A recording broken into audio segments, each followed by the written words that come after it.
नमस्कार, खिलाड़ी नंबर 1 में आप सभी का स्वागत है। मैं हूं सुमित और 77 अंकों की गिरावट निफ्टी में सोफार देखने को मिल रही है। 19,500 के नीचे सोफार मार्केट अभी ट्रेड करता हुआ दिखाई पड़ेगा। 19,500 को तोड़ के 19,494-95 के जोन्स में है। हालांकि जो गिरावट थी 19,475 तक लेके गई, लेकिन वहां से स्लाइटली मूव 10 अंकों के आसपास का मूव और उसके बाद वहीं रेंज पर 19,493-495 के जोन्स में कामकाज हो रहा है। निफ्टी बैंक करीब आधा % बिकवाली यहां पर है। ऑलमोस्ट 300 अंकों की गिरावट यहां पर देखने को मिल रही है। 44,646 का स्तर यहां पर भी बना हुआ है, 666 का। सेंसेक्स भी मोल आधा % नीचे है। मिड कैप इंडेक्स 1/4% नीचे है, यानी कि इंडिसीज के कंपैरिजन में आउट परफॉर्मेंस है। और स्मॉल कैप इंडेक्स तो हरे निशान में आधा % की तेजियां देखने को मिल रही है, तो ये भी आउट परफॉर्म कर रहा है। इनफैक्ट डे हाई के आसपास ही स्मॉल कैप इंडेक्स कामकाज करता हुआ, इसीलिए मार्केट डे लो पर है। लेकिन एडवांस डिक्लाइन रेशियोज में एडवांसेस ज्यादा है। 1485 शेयर बढ़ने वाले हैं और 1300 शेयर जो है वो गिरावट के साथ कामकाज करता हुआ आपको दिखाई पड़ेंगे। मेजर कंट्रीब्यूशन में भारतीय एयरटेल एक लंबे अंतराल के बाद आज 5 अंकों का कंट्रीब्यूशन यहां पे आ रहा है। डॉक्टर रेड्डी लैब करीब 5 अंकों का कंट्रीब्यूशन यहां। M&M कल के ब्रीदर के बाद वापस पुल बैक 5 अंकों का कंट्रीब्यूशन। और टेक महिंद्रा भी आज 2 से 3 अंकों का कंट्रीब्यूशन दे रहा है। सामने दोनों हैवी वेट, तीनों हैवी वेट रहा, बल्कि चारों के चारों हैवी वेट है। रिलायंस 19 अंकों का नेगेटिव कंट्रीब्यूशन, HDFC 16 अंकों का नेगेटिव कंट्रीब्यूशन, ICICI बैंक 13 अंकों का नेगेटिव कंट्रीब्यूशन और ITC करीब 9 अंकों का नेगेटिव कंट्रीब्यूशन। तो सबसे ज्यादा हैवी वेट्स जो है इंडिसीज के, वो उनमें से 4 नाम आपको यहाँ पे दिखाई पड़ेंगे, इसलिए मेजर नेगेटिव कंट्रीब्यूशन यहाँ दिखाई पड़ रहा है। हम बातचीत कर रहे हैं इस पूरे हफ्ते ब्रिजेश आयल से, राजन शाह से, अरुण मंत्री से, जिनसे इस पूरे हफ्ते हम खिलाड़ी नंबर 1 में पार्टिसिपेट करते हुए देख रहे हैं। और ब्रिजेश जो कि लीड कर रहे हैं 10% के पॉजिटिव रिटर्न के साथ, अरुण करीब 6% का पॉजिटिव रिटर्न और राजन का पोर्टफोलियो करीब 1.5% ऊपर अभी कामकाज कर रहा है। तीनों से हम चर्चा करेंगे, लेकिन उनके पहले एक बार तीनों की टॉप कॉल्स देख लेते हैं, क्योंकि कुछ कॉल्स तो शानदार नहीं है। जुबिलेंट फार्मोवा जैसी कॉल, जहां पे 5% के आसपास का एक बढ़िया रिटर्न आता हुआ दिखाई पड़ा है। ये कॉल आपको दी गई थी राजन की तरफ से, करीब 450 रुपए के टारगेट से। रैलिस इंडिया 3% की बढ़िया तेजी इसमें देखने को मिली और बैंक ऑफ महाराष्ट्र 6.5% का उछाल। लास्ट आवर कॉल थी रैलिस इंडिया, जिसमें एक अच्छा रिएक्शन आता हुआ दिखाई पड़ा। आप तीनों को नमस्कार, स्वागत है कार्यक्रम में। सबसे पहले तो ब्रिजेश, मार्केट्स पे आपका एक व्यू चाहूंगा, क्योंकि रेंज बाउंड आज फिर लगातार दूसरा दिन जबकि इंडिसीज कामकाज कर रहा है। स्टिल जो मिड कैप स्मॉल कैप है वो हरे निशान में है। सो आप कैसे रीड कर रहे हो मार्केट्स को? मॉर्निंग सुमित जी। तो मुझे लग रहा है कहीं ना कहीं आज मार्केट जो ये 19,500 के आसपास जो ऑलरेडी आ चुका है, एक प्रोबेबिलिटी है कि ये आज का डेज लो की रेंज की तरफ ट्रेड कर रहा है। मार्केट मुझे शायद 100 पॉइंट्स, अभी 80 point already market Nifty down है। 100 पॉइंट्स का डिक्लाइन मुझे लग रहा था, कहीं ना कहीं सुबह से लग रहा है कि वो हो सकता है, तो 20-25 पॉइंट और होता है यहाँ पे, तो शायद आज के दिन के लिए एक बेस फॉर्मेशन बन जाएगा। 19,450 पे सपोर्ट है और ऊपर 19,600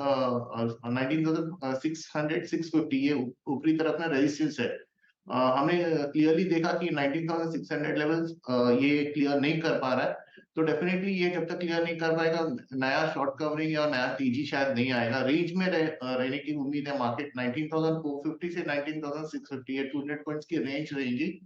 और बैंक निफ्टी तो काफी क्लियर है, जब तक 45,000 अभी इमीडिएट रेजिस्टेंस बन चुका है, जब तक 45,000 क्लियर नहीं करता है तो बैंक निफ्टी में शायद नया तेजी नहीं देखने को मिल सकता है।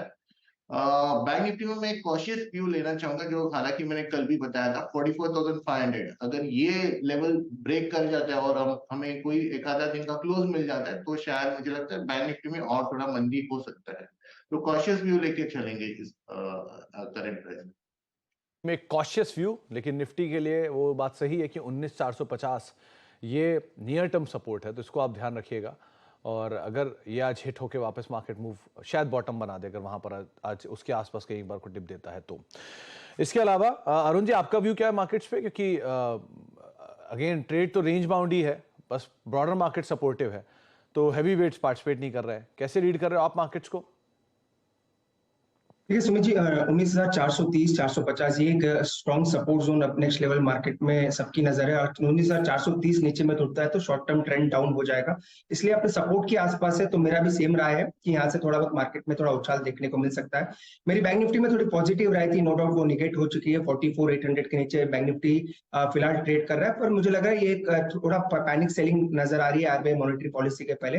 तो एक रेंज बाउंड दोनों ही इंडेक्स में मेरा व्यू है, कोई बड़ा शॉर्टिंग का व्यू भी नहीं है, ना ही ही लॉन्ग करने का व्यू है। पर अगर एग्रेसिव ट्रेडर कोई है, किसी को अगर बेट लेना है, तो बैंक निफ्टी मुझे लग रहा है अपने सपोर्ट के आसपास है, तो वहां पे एक लॉन्ग बेट ले सकते हैं। पर जहां तक ब्रॉडर मार्केट्स की बात है, स्टॉक स्पेसिफिक अभी भी अच्छे लग रहे हैं, काफी स्टॉक्स ब्रेकआउट के आसपास भी ट्रेड कर रहे हैं, तो स्टॉक्स में अपॉर्चुनिटी ज्यादा है। इंडेक्स हो सकता है आपको थोड़ा बहुत रेंज बाउंड होता हुआ नजर। तो स्टॉक स्पेसिफिक स्टोरी, ये बात सही है, इंडेक्स रेंज बाउंड के अंदर ही रहेगा। राजन सर, आप भी यही मान रहे हो कि इंडिसेस रेंज बाउंड ही रहेगा और स्टॉक्स पे ज्यादा फोकस करना है? Good morning Sumit, good morning everyone. जिस हिसाब से मार्केट कंडीशन है, कल भी हमने बात किया था कि buy the dip strategy market लग रहा है, तो आज आप देखोगे तो मार्केट एक नीचे की तरफ ट्रेड कर रहा है और यहाँ पे जो सपोर्ट एरिया है वो 19,400 के आसपास का है। तो अभी भी और 30 से 40 पॉइंट निफ्टी नीचे जाए उसके बाद यहाँ पे लॉन्ग करना चाहिए। और स्टॉक स्पेसिफिक मार्केट में बात करें तो मेरे हिसाब से काफी अच्छे स्ट्रक्चर्स और जो कहते हैं कि मिड कैप के अंदर है, तो वो स्टॉक्स के साथ लॉन्ग जाना ही वो बेहतर रहेगा, क्योंकि अभी मार्केट जो है थोड़ा प्रॉफिट बुकिंग दिखा रही है, बट शॉर्ट सेलिंग के लिए थोड़ा 19,300 के नीचे जाए उसके बाद ही शॉर्ट सेलिंग इनिशिएट करना चाहिए। उसके पहले शॉर्ट सेलिंग इनिशिएट करना एक एडवाइजेबल नहीं है और आगे एक मॉनेटरी पॉलिसी का भी इवेंट है, तो थोड़ा यहाँ पे मैं लॉन्ग के साइड जाना सिलेक्ट करूंगा। तो अभी शॉर्ट्स तो ना जाएं और 19,300 के नीचे कहीं इंडिसेस में आप शॉर्ट जाएं, और ये बात सही है कि एक बड़ा आउटकम अवेटेड है। एमपीसी से किस तरह के आउटकम आते हैं वो भी क्रूशियल रहेगा, लेकिन सो फार मार्केट्स को लेकर आए आपके सामने रखी गई है। चलिए विनिंग पोर्टफोलियो के साथ शुरुआत करते हैं। ब्रजेश जी का पोर्टफोलियो आपकी स्क्रीन पर आएगा। 10% का पॉजिटिव रिटर्न उनकी पोर्टफोलियो में सो फार है और वो यूनाइटेड स्पिरिट्स को तो होल्ड कर रहे हैं, लेकिन रैलिस में अपने प्रॉफिट्स को बुक कर चुके हैं और कल्याण में अपने प्रॉफिट्स को बुक कर चुके हैं।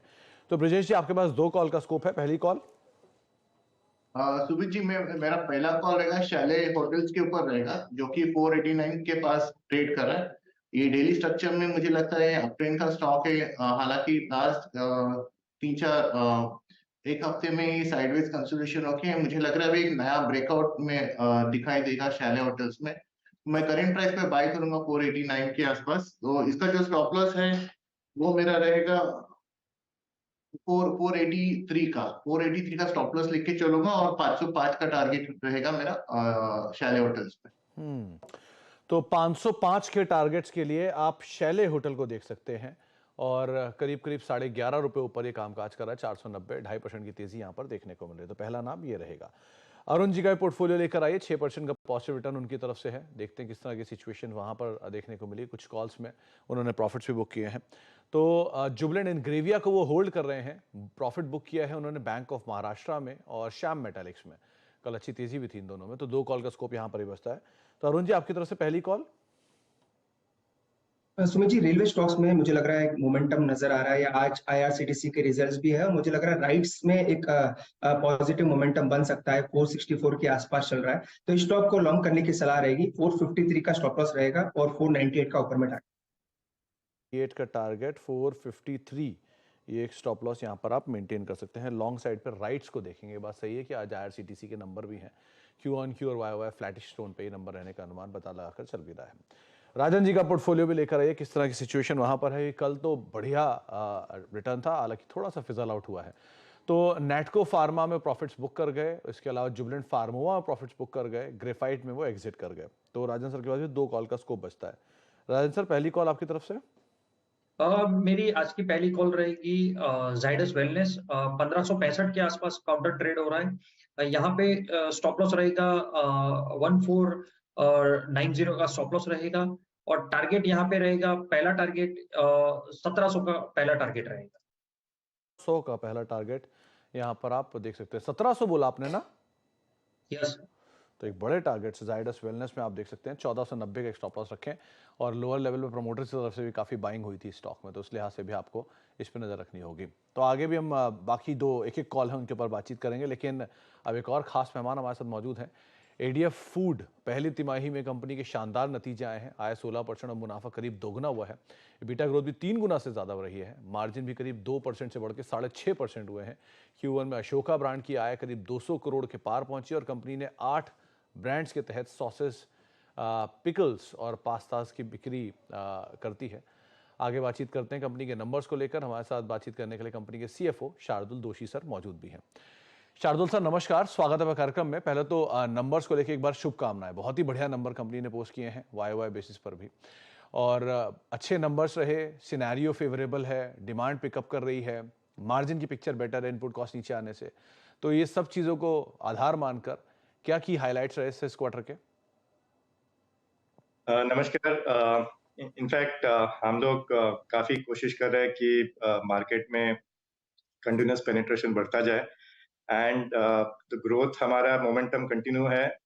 आपने जैसे देखा है नंबर, आपने जैसे अभी बोला कि टॉप लाइन 17% से बढ़ा हुआ है एंड मार्जिन प्रोफाइल इनफैक्ट काफी बेनिफिट हुआ है। रॉ मटेरियल प्राइसेस थोड़े बेनिफिशियल रहे हमारे लिए, फ्रेट कॉस्ट कम हुए हैं, उसकी वजह से एबिटा में 3 गुना ऑलमोस्ट हुआ है। एबिटा 21 करोड़ का रहा है, पैट 16.5 करोड़ का रहा है। अगर देखेंगे तो जनरली Q1 हमारा थोड़ा सा कंपेयर टू द Q4 थोड़ा सा कम होता है, बट ये साल में हमने वाई ऑन वाई कंपैरिजन करेंगे तो काफी ग्रोथ अच्छा किया हुआ है, तो इससे हमें ये साल का उम्मीद अच्छी आ रही है। शार्दुल सर, दोनों जो सब सेगमेंट्स हैं, प्रोसेस्ड एंड प्रिजर्व्ड फूड, वहां पर भी नंबर Q1 के कंपैरिजन में वाई बेसिस पर तो बेटर है, लेकिन सीक्वेंशियली थोड़े से सबड्यूड आते हुए दिखाई पड़े हैं। हालांकि डिस्ट्रीब्यूशन स्पेस दोनों में बढ़िया करके गया वाई और Q1Q बेसिस पर। सो गोइंग फॉरवर्ड, क्योंकि अब हम second half of financial year में एंटर कर रहे हैं, जहां पर फेस्टिव होगा, जहां पर शादियां होंगी, तो डिमांड पिकअप करती है अदरवाइज भी। सो कैसे देख रहे हो आप इन दोनों स्पेस को गोइंग फॉरवर्ड? आपने सही बोला। इनफैक्ट Q1 के बाद हमारा पिकअप चालू होता है, Q2 Q1 से बेटर होता है generally. I think this is what we have seen in the history. और Q3 Q4 हमारे और भी अच्छे होते हैं। तो इसीलिए मैं बोल रहा हूँ कि ये जो ग्रोथ हमें मिली अभी ऑन द Q1, वो उससे हमें काफी अभी कॉन्फिडेंस आ रहा है कि ये साल भी हम लोग अच्छा नंबर दे पाएंगे।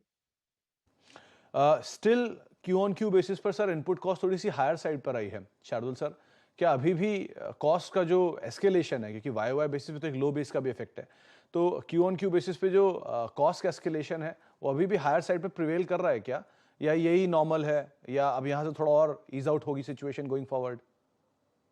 देखो, कुछ items raw material prices cost थोड़े बढ़े हैं, लेकिन इसका इम्पैक्ट हम पे इतना नहीं आता, क्योंकि हमारा जो सोर्सिंग होता है ये हम लोग काफी जो चीजें होती है जो हमारे लिए इम्पोर्टेंट है, हम लोग काफी स्ट्रक्चर्ड बाइंग करते हैं। कुछ चीजें एनुअल करते हैं, सीजनल करते हैं, क्वालिटी मेंटेन करने के लिए ये बहुत इंपॉर्टेंट है हमारे लिए। तो इम्पैक्ट तो आता है रॉ मटेरियल प्राइसेस का, बट इतना नहीं आएगा। That is what we feel. In fact अभी अगर देखेंगे ये साल में थोड़ा सा इनफैक्ट कम ही हुआ है। हमारे ग्रॉस मार्जिन भी एक्चुअली बेटर है compare to the Y on Y performance. Okay. और अशोका ब्रांड के तहत आपने कुछ नए प्रोडक्ट्स भी लॉन्च किए हैं, इसमें फ्रोजन करीज हैं और प्योर बटर घी को आपने लॉन्च किया है। इनका परफॉर्मेंस, क्योंकि अशोका पहले कंपैरिजन में बढ़िया परफॉर्म कर गया वाई बेसिस पर, तो ये नए प्रोडक्ट्स का जो इम्पैक्ट है ये भी आना शुरू हो गया है, या ये हम सेकेंड हाफ में और बेटर करता हुआ देखेंगे? इसका परफॉर्मेंस, इसका इम्पैक्ट अपने हमें अब अगले क्वार्टर्स में मिलेगा, लेकिन अशोका एक्चुअली बहुत अच्छा कर रहा है। जैसे कि लास्ट ईयर तक, लास्ट 2 साल में ये 35% पे ग्रो हुआ है। इवन Q1 में ये अपवर्ड्स ऑफ 40% से ग्रो हुआ है। तो Ashoka actually is growing really in a big way in the export market. और ये एक्सपोर्ट मार्केट की आपने जिक्र उठाई है, तो शार्दुल सर कैसा कर रहे हैं एक्सपोर्ट मार्केट्स? वन, क्योंकि आप प्रोमिनेंट कंट्रीज में हैं, 55+ कंट्रीज के अंदर कामकाज करते हैं। सो US मार्केट्स और बाकी एरियाज, वहां पर कैसी परफॉर्मेंस है? कौन सा ऐसा एरिया है जो आपको लगता है कि सेकेंड हाफ में और बेटर कर सकता है? देखो, इंडियन डायस्पोरा तो बढ़ते ही जा रहा है मार्केट में। सो और उनका अशोका, हमारा जो प्रोडक्ट, ये ब्रांड है, ये इंडियन डायस्पोरा को टारगेट करता है। तो ये ग्रोथ मोमेंटम जो हमको अभी मिल रही है और जो हम लोग नए प्रोडक्ट लॉन्च कर रहे हैं, उससे हमें लगता है कि ये मोमेंटम और भी कंटिन्यू रहेगा। अभी हमारा फोकस मेन स्ट्रीम पे भी है। ये साल में हमने ट्रूली इंडियन पे भी काफी फोकस रखा है, और जो कि लो बेस है अभी करंटली, लेकिन काफी कुछ उस पे भी हम लोग कर रहे हैं। अगले क्वार्टर में इसमें फ्रोजन रेंज हम लोग लॉन्च करने वाले हैं। तो ये जो नॉन इंडियन कंज्यूमर्स के लिए भी हम लोग अभी काफी पुश करने वाले हैं इन दिस मार्केट। ओके। और जो नई फैसिलिटीज वगैरह आपने ओपन की थी US में, क्या कुछ फर्दर एक्सपेंशन वहां पर आप पैन आउट कर रहे हो, या ओवरसीज मार्केट्स में? एक्सपेंशन अभी मतलब US में जो हमने किया हुआ है वो काफी है फॉर मे बी ईयर और 2, बट हम लोग एक्सपेंशन होगा by way of inorganic growth. हम लोग ऑप्शन हम लोग ढूंढते रहते हैं। हमारे पास कैश है, डेट फ्री है कंपनी, तो वी आर अभी हम लोग काफी अच्छे विकेट पे बैठे हैं to buy some target in this market. चलिए, बहुत बहुत शुक्रिया शार्दुल सर हमारे साथ मौजूद रहने के लिए, और एक बार फिर से बहुत बहुत शुभकामनाएं आपको बढ़िया नंबर्स पोस्ट करने के लिए, और second half of financial year के लिए भी काफ़ी शुभकामनाएं। एडीएफ फूड करीब 3% ऊपर नंबर्स के बाद रिएक्ट करता हुआ 1105 1106 के स्तरों पर अभी ये स्टॉक ऑलरेडी कामकाज कर रहा है। बढ़िया तेजी स्टॉक में देखने को मिले नंबर्स के बाद। एक ब्रेक का वक्त है, ब्रेक के बाद लौटेंगे और बाकी खिलाड़ियों से भी तीन जो एक कॉल है तीनों खिलाड़ियों से, उस पर बातचीत करते हैं छोटे से ब्रेक के बाद।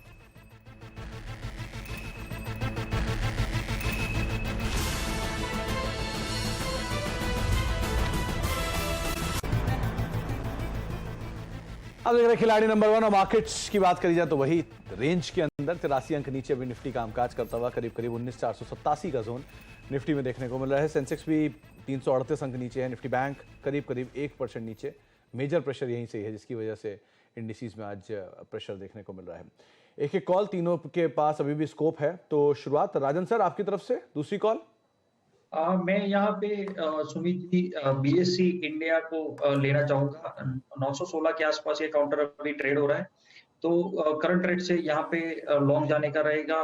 टारगेट रहेगा यहाँ पे अराउंड 965 का, और स्टॉप लॉस रहेगा अराउंड 890 के आसपास। 890 का स्टॉप और 965 के टारगेट्स के लिए बीएससी लिमिटेड को आप लॉन्ग देख सकते हैं। डे हाई पर ऑलरेडी ये कामकाज कर रहा है, 2.25% की तेजी देखने को मिल रही है। ब्रिजेश सर आपकी तरफ से दूसरी कॉल।